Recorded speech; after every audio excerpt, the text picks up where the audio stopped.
Salut le gazier. Désolé pour toute cette attente que certains attendent. Et j'ai reçu quelques mails pour savoir où j'en étais dans ma chaîne YouTube. Je n'ai pas abandonné du tout. J'ai juste eu des contretemps.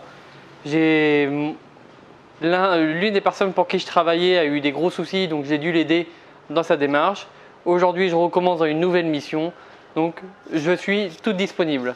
Alors déjà, je voulais commencer cette vidéo par m'excuser, ce que j'ai déjà fait, et le deuxième par vous remercier. Toi, tout simplement, te remercier pour avoir téléchargé mon e-book. Ça a fait fureur. En espace de 2 mois, je suis rendu à quasiment plus de 2000 téléchargements, tout confondu. Merci, au top. Si toi, tu l'as téléchargé, je t'invite à mettre un pouce en l'air, justement pour me remercier du travail et pour te remercier de l'avoir téléchargé.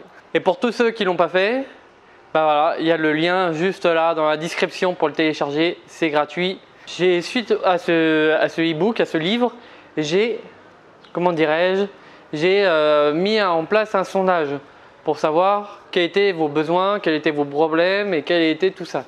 Ce qu'il en ressort, je prends mon téléphone parce que toutes les informations sont là-dedans. Ce qu'il en ressort, c'est pas très lisible. Ce qu'il en ressort, c'est qu'il y a 52% qui recherchent des informations sur le bois, sur comment le limiter, comment le reconnaître, tous ces trucs-là. Donc voilà, il y a 52% qui recherchent des informations sur le bois en tant que tel, en tant que matière. Alors il faut savoir que ces pourcentages-là, ça fera beaucoup plus de 100%, mais c'est la globalité de l'ensemble. 41% recherche des assemblages. Quel assemblage utiliser pour tel et tel ouvrage. 35% se posent des questions sur l'outillage, où l'acheter, quoi s'équiper, comment affûter, comment entretenir. Voilà, ça, il y a 35%. Après ça, dans le travail du bois en tant que tel, 30% des personnes. Et tout ce qui est manque de place et manque de temps, 24 personnes.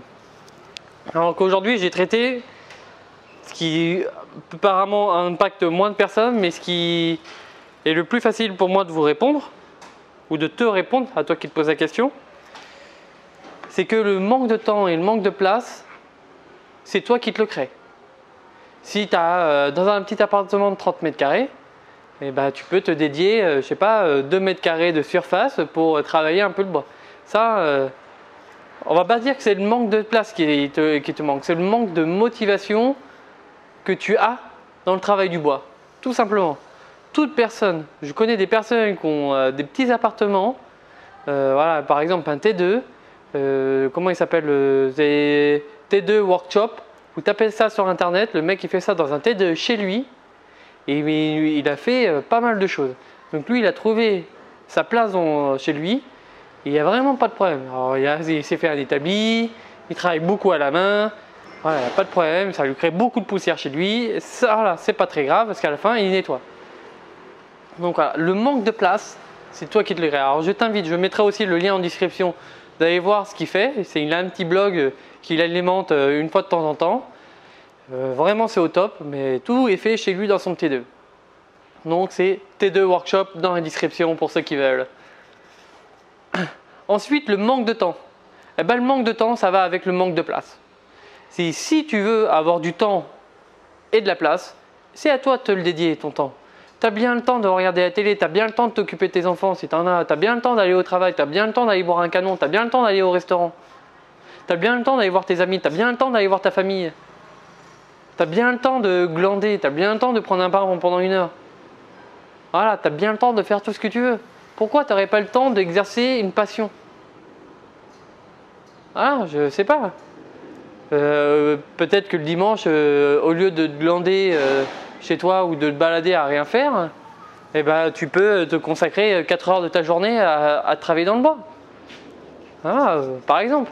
Ou tous les soirs, tu peux peut-être travailler 1 heure sur le bois, sur un projet. Alors bien sûr, travailler 1 heure, on ne fait pas grand-chose, mais au moins on fait des choses. Et voilà, moi je m'en souviens. Par exemple, si je prends mon expérience, j'ai été chez les compagnons et à un moment donné, chez les compagnons, on a une pièce de maîtrise à faire. Et cette pièce de maîtrise, pour quelques-uns appelée chef-d'œuvre, enfin bon, pour nous c'est loin d'être un chef-d'œuvre, c'est une pièce de maîtrise. Et bien cette pièce de maîtrise-là, on doit le faire en dehors de notre temps de travail. je sais pas si on se rend compte, mais on travaille dans une journée d'ouvrier normale, de 8h à 5h, ou de 7h à 6h, ou de 5h, enfin moi, 8 heures de travail par jour, voire même 9 heures. On débauche, on a 1 heure de route les 3/4 du temps, et on arrive encore à se trouver du temps pour exercer notre travail. Alors bien sûr, derrière, on n'a pas de famille, mais nous, on trouve le temps. On trouve le temps le dimanche pendant que les autres vont se balader. On trouve le temps le samedi soir pendant que les autres sont en train de boire un canon. On se trouve le temps. Le temps, c'est à nous de le trouver, c'est pas aux autres. Donc voilà. Donc si toi aussi tu te posais la question, ah j'ai pas de place, j'ai pas de temps, bah, trouve-toi un peu un minimum de place. Chez toi, dans ton appartement, tu peux même travailler dehors, dans un garage. Tout est possible. Tout est possible. À toi de t'organiser et de trouver une solution à tes problèmes. Pour ceux que ça intéresse, n'hésite pas de le mettre en commentaire tes problématiques que tu as chez toi, ou de me contacter en message privé. Pareil, mon mail il sera dans la description, et je me ferai un plaisir de t'aider dans ce qu'on va dire de trouver une place et du temps. Alors bien sûr, ça ne sera pas du tout repos, on ne va pas dire que voilà, ça va être plaisant ce que je vais peut-être dire, mais voilà, si tu veux, tu peux me contacter, c'est gratuit, il n'y a rien à l'échange, je t'aide, voilà, justement pour te lancer dans ta passion. Après ça, si je traite l'autre partie du sondage, maintenant que j'ai parlé de manque de temps, manque de place. Si on parle de l'autre partie du sondage, on va dire, était consacrée à comment vous chopez vos informations et comment vous voudriez les choper, les prendre. Alors, il y en a beaucoup qui m'ont dit les livres, les tutos sur internet et de la formation.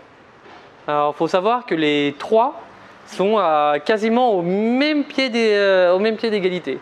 Alors je crois que le premier c'est les tutos sur internet. Le deuxième, c'est les formations.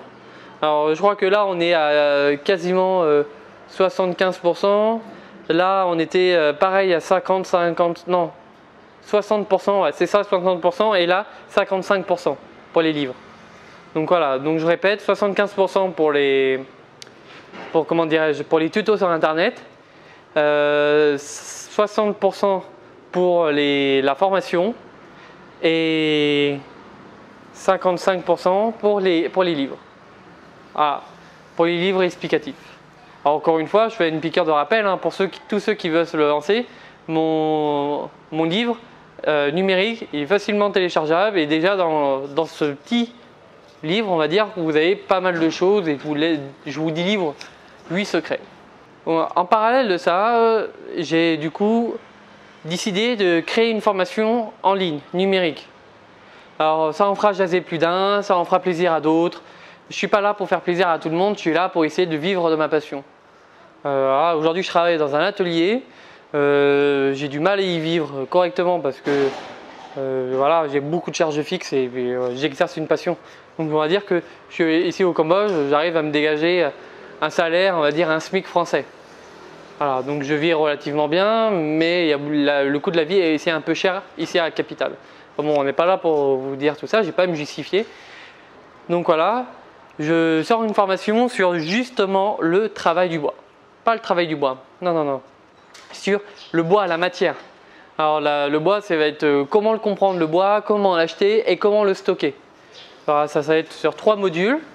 C'est la formation, elle est en cours de réalisation. N'hésite pas à me dire ce que tu en penses, justement en commentaire. Si toi tu es prêt à t'investir là-dedans, en sachant qu'il y a déjà beaucoup de vidéos gratuites sur ma chaîne et qui délivrent déjà beaucoup d'informations. Juste dans cette formation-là, il y aura un peu plus d'informations qui va être un peu plus loin, quoi. Et dans mon livre aussi, numérique, il y aura aussi les mêmes informations. On va dire que les informations que j'ai traitées dans le livre, je les ai aussi traitées en vidéo. Voilà, c'est tout simplement pour avoir une double approche. Parce que les vidéos hors ligne, ça va être un peu compliqué. Tandis que le livre hors ligne, c'est toujours facile de l'exploiter, d'aller à l'atelier, de prendre le petit livre et de regarder un peu ce que je dis. Donc voilà, donc je sors une formation là dans les semaines qui vont suivre. Donc n'hésite vraiment pas, vraiment, j'ai besoin de ces petits retours, de ces petits feedbacks, de qu'est-ce que tu en penses et est-ce que toi tu es prêt à t'investir. Donc mets-le en commentaire, mets un petit pouce si cela te plaît aussi. Et puis voilà.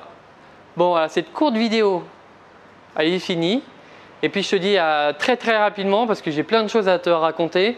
Là, du coup, vu que j'ai commencé une nouvelle mission quelque part, bah, voilà, je vais te montrer tout ça. Je vais te montrer les galères que je trouve dans les entreprises. Bon, bah allez, salut le gazier. Ciao.